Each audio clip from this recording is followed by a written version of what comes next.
වඳෙමි මාගේ ගෞතම සමිඳ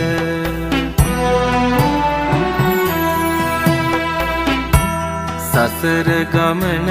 දුක බව දැනගත්දා සසර පුරා පතිනිය හැරදා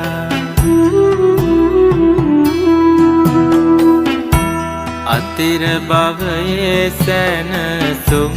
සුව සොයලා සමිඳු නික්මුණා ඇසල පොහොයදා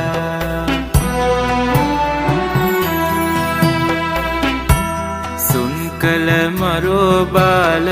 බිඳෙමින් වෙසගේ නිර්මල සම්බුදු